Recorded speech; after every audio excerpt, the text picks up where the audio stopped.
This is the Kitchen Sink WP Podcast, episode 524.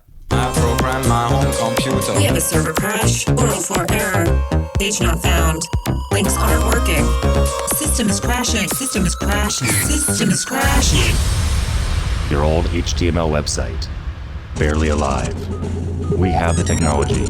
We have WordPress. A new website, better than it was before. Better, stronger, faster.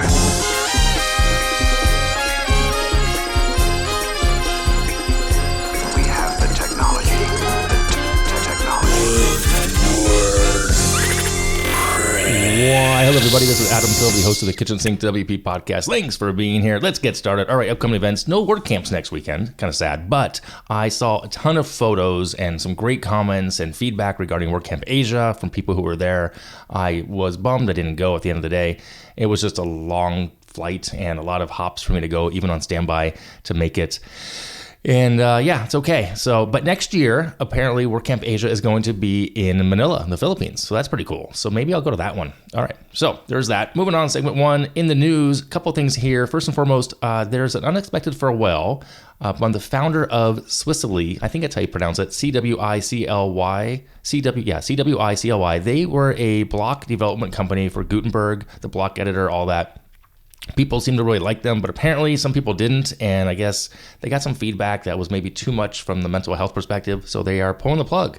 Kind of a bummer. I'll put a link in the show notes if you want to read about it.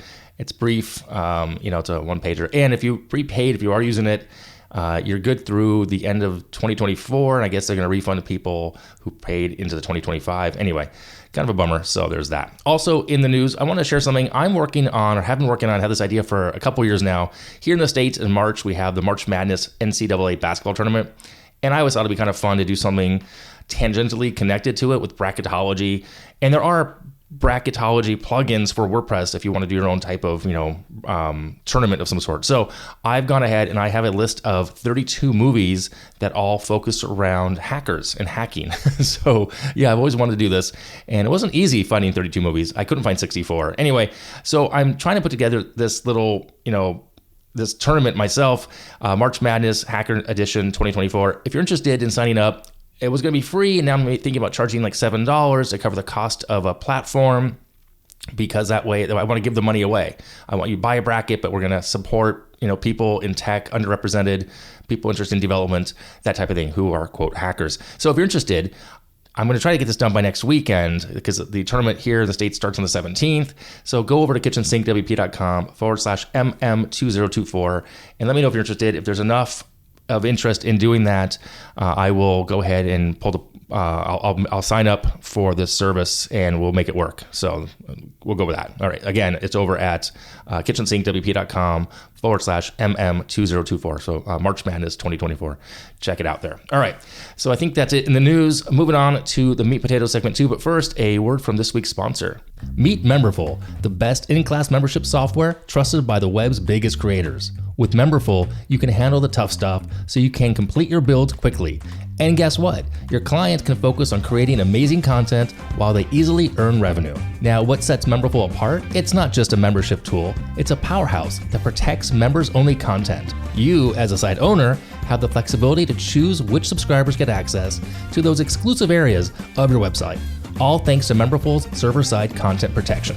Memberful seamlessly integrates with WordPress, offering a range of sort codes and built-in functions. This means you can insert dynamic links, integrate Memberful data seamlessly into your WordPress theme as well. But that's not all. Memberful is all about making your life easier. It comes with built-in connections to popular tools like MailChimp, Discord, and Google Analytics, so you can reach and monetize your existing audience without having to rebuild your entire tech stack.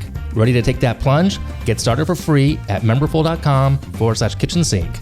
That's memberful.com/kitchensink. Help your clients turn their passion into profit with Memberful. Again, thanks to Memberful for reaching out. That's Memberful, memberful.com/kitchensink. They're awesome. Great sponsor. Love having them on board. All right, moving on. Segment 2, meat potatoes. The things not to do in your business. That's right. This week, I'm talking about a different approach to business, whereas we often hear about things we should be doing, from outsourcing to raising prices. And this just came up recently. I was on a panel for the local Chamber of Commerce regarding marketing, sales, or running a business. And one of the questions was, what should we not be doing? And so I thought about it, and I had a ton of little things, but I narrowed it down to 6 things that I think business owners shouldn't do. Of course, depending on where you are in the business, this is typically for new business owners, and some are a little bit more, I don't know if they're silly or not, but they're not. These are real. And anyway, here are the 6 things that I think newish business owners should not do, at least not right away. Okay. You'll see, and some of them are kind of a double negative, so this will make sense as I say it. Number 1, neglecting a solid business plan. Do not neglect a solid business plan, because if you fail to create a detailed business plan, then you are going to have problems defining your business, your objectives, your target markets, your competition, and your financial projections if you ignore it. If you just think, I'm going to go ahead and wing it, that's not a great idea. The recommendation here, of course, would be take the time, develop it, figure it out, and it gives you that roadmap and that guide for your decisions and help secure the growth of your company that you want to be successful with. Okay. Second thing you shouldn't do is you should not overlook financial management. I've mentioned this many times. Poor financial management can and will lead to cash flow issues, which is why a lot of businesses fail. You need a budget, you don't want to overspend, and you need to track the income and expenses. And of course, I'm a huge fan of the book, Profit First. I've talked about it many times, and I've given a webinar on it. If you want to see that, or if you want me to do that again live to see how I break down my Profit First mentality or methodology better, let me know. I can set that up again for next month. So number 3, underestimating the importance of a strong online presence. Now, because today everything is digital, if you have a weak or non-existent online presence, it really can and will hinder your business because we don't have the yellow pages anymore. I just dated myself and aged myself. Yes, we used to use the yellow pages. I used to advertise in it, and that does not exist. People go online, search for products and services when making purchasing decisions. It's that simple. Okay. So I recommend you want to have a website. You don't need to go all in hog wild. You can do a single page website. I'm actually helping a mentee right now with her business, her little side hustle that she wants to go into.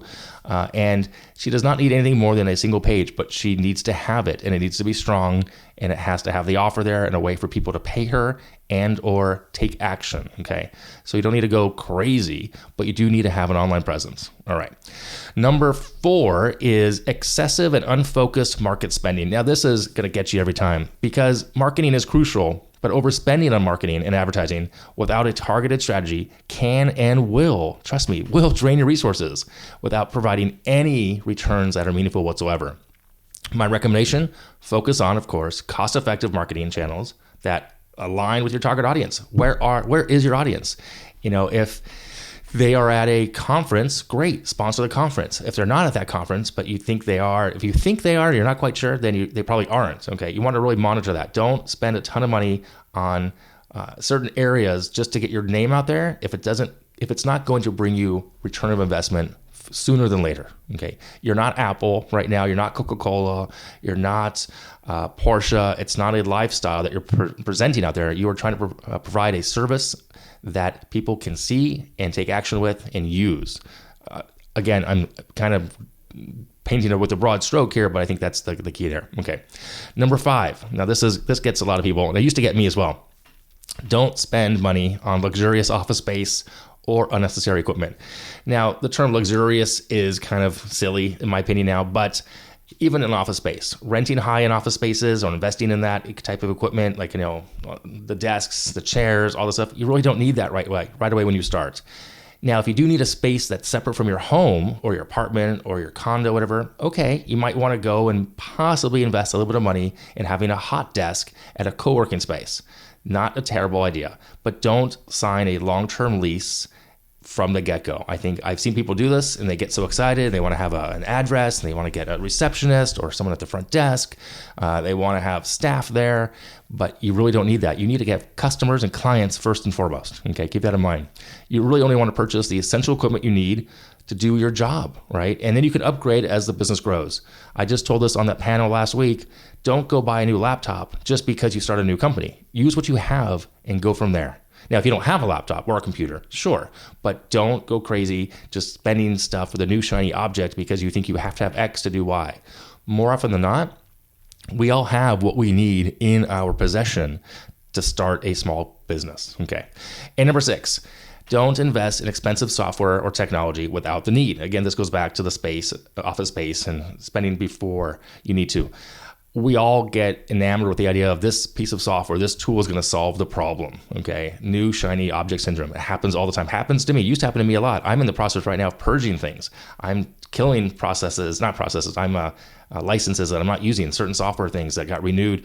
I'm done with those things because I'm looking at my overall budgets and my numbers. I don't need it.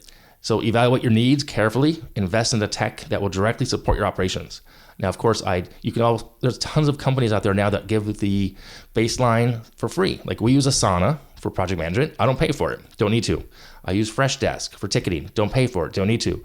If I grew bigger, yes, I would need to upgrade and pay. That's fine. I do pay for Pipedrive for my CRM because I want the functionality that's in there.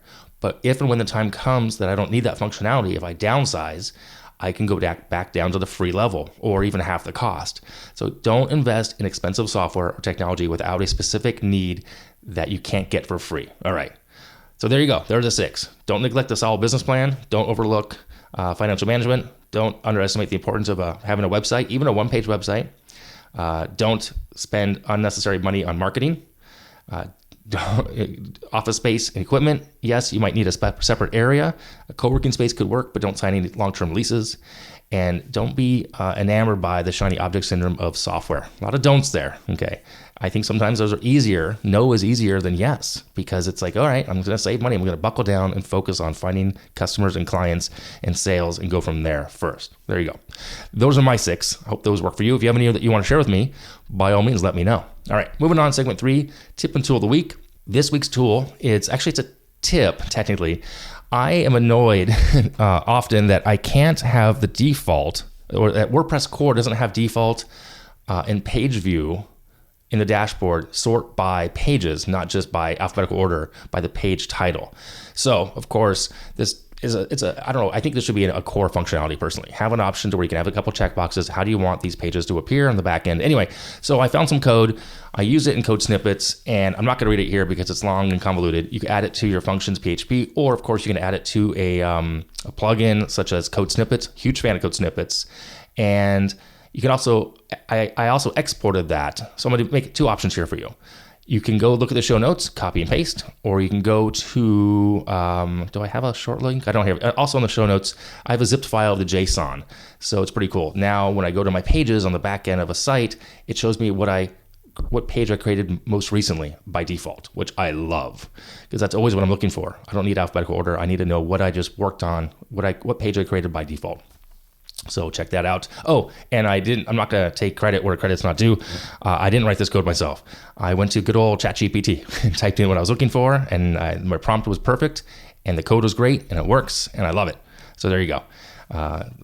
Okay. That's my tip and tool of the week. Go grab this piece of snippet and use it so you can have your pages listed by most recently created on the dashboard. Okay, so there you go. All right, I'm going to wrap it up here.